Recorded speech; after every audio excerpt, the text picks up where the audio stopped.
아멘. 우리도 귀한 은혜로 충만한 여러분들의 심령이 되기를 주의 이름으로 축원합니다. 예수님 믿지 않는 사람들의 삶의 방식이 있고 예수님 믿는 그리스도인들의 삶의 방식이 있습니다. 똑같으면 안 됩니다. 물론 세상 사람들이 우리 그리스도인의 삶의 양식대로 따라오겠습니까? 절대로 안 따라와요. 다만 우리 그리스도인들이 세상 사람들의 삶의 양식을 여전히 따라하고 있으면 안 된다라고요. 같으면 안 된다. 달라야 됩니다. 우리 그리스도인의 삶의 방식은 늘 하나님 뜻대로 이루어야 됩니다. 인간의 삶의 방식은 무엇입니까? 임의대로, 한마디로 내 마음대로. 자기가 작정하고 자기가 마음 먹고 자기가 그냥 생각나는 대로 살아가는 게 인간의 삶의 방식입니다. 사사기에는 이거를 뭐라고 얘기를 하냐면 자기 소견대로라고 이야기하고 있습니다. 이스라엘 백성들이 왕이 없을 사사시대에 말 그대로 자기 소견대로 죄악 가운데로 자꾸만 들어가잖아요. 그러니까 하나님이 주변의 다른 족속, 다른 나라를 통해서 그렇게 삶의 방식을 자기 소견대로 살아가는 사람들을 심판하시죠. 괴롭게 하시죠. 힘들게 하시죠. 물론 그때마다 하나님 앞에 기도할 때 사사들을 보내주셔서 구원해 주시는 또 긍휼이 많으신 하나님의 모습을 보기도 합니다. 그때 사사기에 주로 많이 나오는 내용 중에 말씀 중에 그 내용이 뭐냐면 자기 소견대로. 그렇습니다. 세상 사람들의 삶의 방식은 자기 소견대로 살아가는 겁니다. 근데 우리 그리스도인의 삶의 형태, 삶의 양식은 하나님의 방법. 자, 그 하나님의 방법을 앞에 내용과 오늘 내용까지 함께 먼저 이야기하면 하나님 사랑하는 삶의 양식을 갖기를 원하세요. 그리고 내 이웃을 내 몸과 같이 사랑하는 삶의 양식을 갖기를 원하세요. 근데 세상 사람들의 삶의 양식은 바빠 죽겠는데 신은 무슨 신? 하나님만 신이야? 아유 내가 간혹가다 의지하는 이 신도 신이지? 절대로 하나님의 삶의 양식을 따라가지 않습니다. 답답하게 내 뜻대로 살면 얼마나 편한데 왜 남의 뜻대로 살아? 왜 하나님이라는 그 존재의 뜻대로 내가 살아? 하나님 사랑하는 거 시간 없어. 아이고 편한 사람들이라고 일 없는 사람들이 하는 거지. 할 일 없는 사람들이 하는 거지. 이웃을 내 것 같이 사랑해. 요즘 이웃이 어디 있어? 각자 각계존주야. 저 사람들 따로, 나는 나대로 따로야. 요즘 그런 시대잖아요. 옆에 누가 사는지도 모르는 시대입니다. 위아래는 더더군다나 모르고요. 누가 이사 왔는지 이사 가는지도 모르고 이사는 왔대는데 어떻게 생겨먹은 사람인지 얼굴조차 볼 수도 없는 시대가 요즘 오늘날의 시대입니다. 그런 시대에 무슨 이웃을 사랑해? 나만 편안하면 되고 나만 잘 되면 되는 거지. 자, 오늘 본문에 예수님께서 삶의 방식을 하나님의 뜻대로 살아라 라고 말씀하시면서 두 번째 계명인 이웃사랑에 대한 이야기를 오늘 우리에게 말씀하십니다. 8절에 보니까 너희가 만일 성경에 이른 대로 내 이웃사랑하기를 내 몸과 같이 하라 하시는 최고의 법을 지키면 잘하는 것이거니와. 내 이웃을 내 몸과 같이 사랑하라고 하는 그 법이 최고의 법이다 라고 이야기합니다. 여기 최고의 법이라고 하는 것은 왕의 법을 이야기하는 겁니다. 오늘 야고보는 이웃을 사랑하는 것이야말로 왕의 법을 지키는 것이고 왕의 법을 지키는 사람들에게는 조건이와 상급이 뒤따른다 라고 이렇게 말씀하고 있는 겁니다. 내 이웃을 내 몸과 같이 사랑한다. 여러분들의 이웃은 도대체 누구입니까? 혹시 우리의 마음속에 이 사람은 이래서 내 이웃 아니고 저 사람은 저래서 내 이웃이 아니고 라고 말하면서 그런 생각으로 내 이웃이 아니라고 자꾸 가지치기 하는 사람들이 많이 늘어나고 있습니까? 그러지 않기를 주의 이름으로 축원합니다. 내 마음에 들려는 내 이웃이요, 내 마음에 들지 않으면 아무리 이웃 사촌이라고 해도 거들떠도 안 보고 왕래도 안 하는 그런 모습이 우리의 마음속에 절대로 있으면 안 된다라고 하는 겁니다. 왜냐하면 이웃을 사랑하라고 말씀하시는 그 명령은 왕의 명령, 곧 하나님의 명령이기 때문에 그렇습니다. 왕은 자기가 법을 만들지요. 요즘 시대의 대통령이랑은 달라요. 요즘 시대의 대통령은 법의 테두리 속에 들어가서 대통령도 법을 어기면 심판받는 모습이 오늘날의 모습입니다. 근데 옛날의 왕은요, 왕이 법이에요. 왕이 바뀔 때마다 왕 마음대로 법을 바꿔버려요. 자, 왕은 자기 마음대로 어찌됐든 간에 법을 바꿔놓고 법을 써놓고 그 법을 어기면 어떻게 하겠습니까? 벌을 내릴 수밖에 없는 거예요. 세상의 왕은 그래요. 근데 우리 왕은 조금 달라요. 물론 우리에게 하나님 사랑해라, 내 이웃을 배움같이 사랑해라, 이건 내 법이다 라고 우리에게 말씀을 해주셨지만 그냥 단순히 세상의 왕처럼 지키나 안 지키나 그것만 보고 지키면 상급, 안 지키면 벌, 이것만 이렇게 관여하시는 분이 아니다라고 하는 거예요. 본인이 그렇게 명령해 놓으시고 첫째 계명이 계명이다, 둘째 되는 계명이다 라고 말씀하시면서 실질적으로 자기 자신이 육신의 몸을 입고 이 땅에 오셔서 그 두 가지 법을 몸소 행하셨어요. 이웃을 사랑하는 것이 무엇이고 하나님을 사랑하는 것이 무엇인지 많은 사람들이 직접적으로 보여주셨습니다. 본을 보여주셨다는 거예요. 도대체 이런 왕이 어디 있습니까? 그냥 왕은 본을 보일 것도 없고 자기 마음대로 법 세워놓고 이 법대로 안 하면 벌이요, 이 법대로 행하면 조금 상급 주면 되는 거예요. 자기가 뭐 할 필요가 어디 있습니까? 자기가 법을 어겨놓고도 시집이 뚫룩대고 옆에 있는 신하들도 왕이 자기가 만들어놓은 법을 어김에도 불구하고 가만히 그냥 아무 말도 안 하는 게 그게 미덕이잖아요. 그게 자기 목숨 계속 살아남는 방법이잖아요. 근데 예수님은요, 첫째 되는 계명, 둘째 되는 계명 말씀해 놓으시고 명령해 놓으시고 자기가 직접 육신의 몸을 입고 이 땅에 오셔서 손수 모범을 보이셨다니까요. 그리고 십자가에 달려 돌아가시고 다시 영원한 생명의 나라 보좌에 앉아 계시면서 우리에게 무엇을 보내주셨어요? 무엇을 보내주셨어요? 보혜사 성령님을 보내주셨어요. 왜 보내주셨습니까? 우리 생각대로, 우리 뜻대로, 우리 힘대로 이 두 가지 계명을 직접 행할 수 없으니까 성령을 보내노니 성령 충만하여 성령의 도움을 받아서 하나님 말씀대로 왕의 법대로 순종하며 살아라! 도대체 이런 왕이 어디 있어요? 이런 왕이. 세상의 왕들은 큰 소리만 칩니다. 이렇게 하면 절대 안 된다! 그러고는 그렇게 안 하는 사람 벌 주는 것에만 마음이 집중되어 있어요. 근데 우리 하나님은 이렇게 해야 된다! 라고 말씀하시면서도 아유, 연약한 인간들이 얼마나 하겠냐? 또 하나님 사랑하고 이웃 사랑을 했는데 이게 무슨 내용인지도 모를 거고 어떻게 하는 게 하나님 사랑으로 어떻게 하는 게 이웃 사랑인지 모르니까 내가 직접 행해줘야지, 내가 보여줘야지. 예수님은 그래서 이 땅에 오셔서 그걸 보여주신 거예요. 그 말씀을 계속해서 이해할 수 있도록 가르치신 거예요. 뿐만 아니라 그래도 여전히 힘이 없고 의지가 약한 능력이 없는 인간들에게 힘을 공급해 주시려고 말씀대로 왕의 법대로 살게 하시려고 성령님을 우리에게 보내주셨다라고 하는 겁니다. 따라서 우리는 핑계대지 말아야 돼요.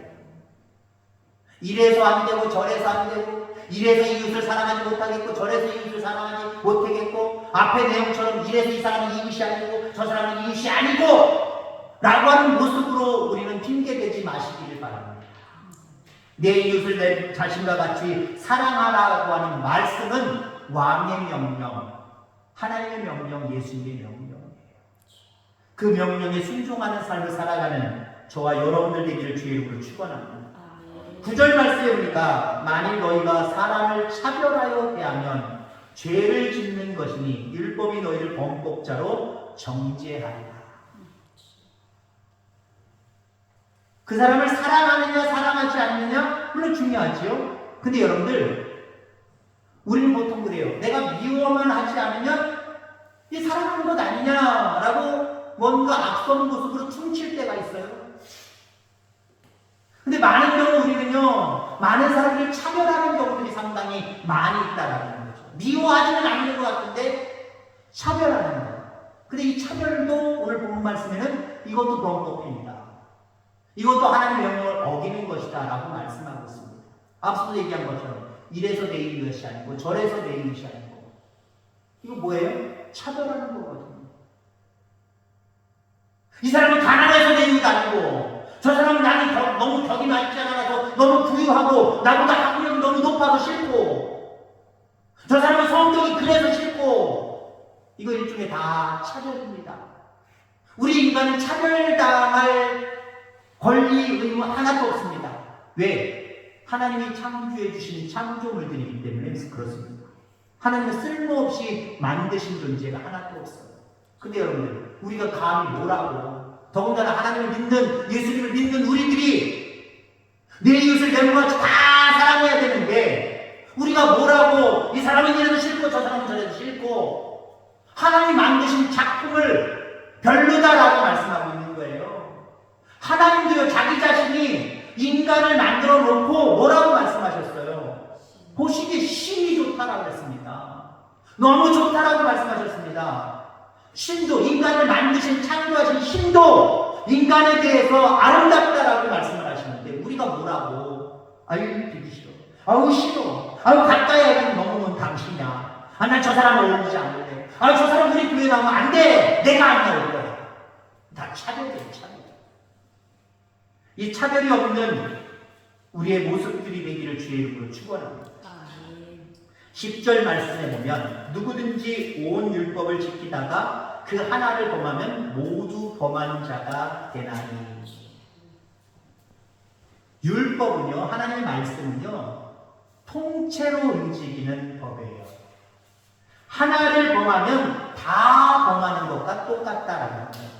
근데 세상의 법은 어떻습니까? 세상의 법은 법 선고할 때 그러잖아요. 당신은 몇 항, 몇 조, 뭐에 의해서 요 죄를 졌기 때문에 요 죄를 진 사람에게는 우리가 여러 가지 관례적으로나 법적으로 몇 년의 감옥에 들어가야 된다.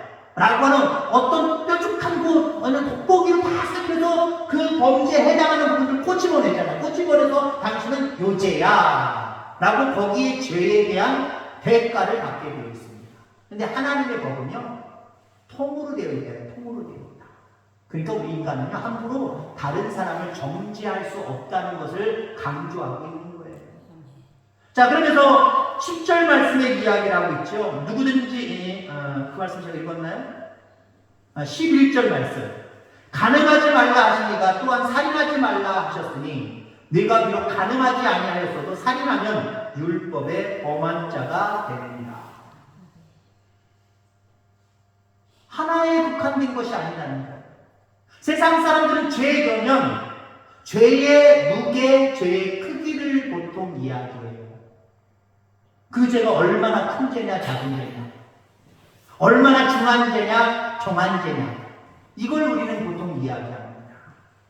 그리고 우리가 세상 사람들을 차별하는 사람들은 뭐 때문에 차별하는 거예요? 나는 너에 비하면 별것 아니야. 너는 아주 중한 죄를 졌어. 보통 이렇게 생각하는 거예요. 자기 자신에 대해서는 너무 너그러워요. 아니, 난 저 사람 사랑하지 않은 것밖에 없어. 조금 그냥 미워한 것밖에 없어. 근데 너는 그 사람 때렸다며. 그 사람 죽이려고 상해를 입혔다며. 아니면 너 죽였다며. 야, 이거 죄인아, 이 죄인아. 자기는. 물론 세상 법에 의하면 남을 마음속으로 생각으로 미워하는 건 생각해 성립될 수가 없어요. 반면에 정말 미워함으로 말미암아 상해를 입히고 아니면 생명을 위협하고 죽였다고 한다면 엄청난 무거운 죄가 되는 겁니다. 엄청나게 무거운 죄가 돼요. 근데 하나님의 말씀 안에서는 우리는 모든 것이 통으로 움직인다는 거예요. 하나로 움직인다는 거예요. 그래서 우리 스스로 이건 중한 죄고 이건 정한 죄고 이건 큰 죄고 이건 작은 죄다 라고 이야기할 수 없다는 거예요. 우리가 우리 세상 사람들 향하여서 불쌍히 여기는 마음을 가져야 되는데 그도 죄인이고 나도 죄인이고 근데 나는 용서받은 죄인이고 또 계속 용서받을 수 있는 죄인이고 저 불쌍한 영혼들은 아직도 용서받지 못했고 앞으로도 용서받을 일이 이제는 예수 믿지 않는 이상 없는 불쌍한 영혼들이고 불쌍히 여겨요. 불쌍히 여겨요. 근데 우리 많은 그리스도인들 중에 전도하라고 하면은 그 사람은 너무 세상적으로 죄인이기 때문에 교회 다니면 안 된다는 거죠. 예수 믿으면 안 된다는 거죠. 저 사람 술꾼이라는 거예요. 술 먹으면 맨날 싸우고 욕한다는 거예요. 저 사람이 교회에 오면 나이는 안 되는 거예요. 그래서 저 사람이 교회에 오면 안 되는 사람이라는 거죠. 오면 안 되는 사람이라는 거예요. 여러분 그게 어디 있어요 그게. 우리는 내 이웃을 내 몸과 같이 사랑하려면요 이 마음을 가져야 돼요. 불쌍히 여기는 마음. 나도 뭐 죄인이었었는데 나도 앞으로도 정말 죄 안 짓고 살아갈 수 있는 그런 완벽한 사람이 아니라 내가 또 언제 죄를 질지 모르는 사람인데 저 사람들은 아직 그들이 죄가 죄인지도 모르고 불쌍하게 심판을 향하여 다름질하는 불쌍한 영혼들 아닌가. 불쌍히 여기는 마음을 가지면요 차별 없이 그들을 사랑할 수 있게 됩니다. 근데 우리 마음속에 불쌍히 여기는 마음이 없다? 여러분 전도는요 다른 것 아니에요. 그 영혼들을 불쌍히 여기는 마음 때문에 전도하는 거예요. 불쌍하지 않으니까 전도할 필요가 없다 때문에 이렇게 생각할 수도 있는 거예요. 이 생각 버릴 수 있게 되기를 주의 이름으로 축원합니다.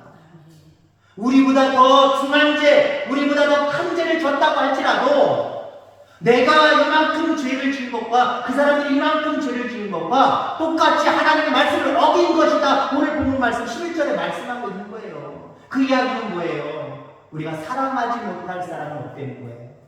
용서하고 포용하지 못할 사람은 없다는 거예요. 그래서 우리가 이웃을 내 몸같이 사랑하기 위해서는요 그 부분을 분명히 우리의 마음속에 새겨야 돼요. 나보다 중한 죄를 질 사람은 없고 모두가 죄인이요.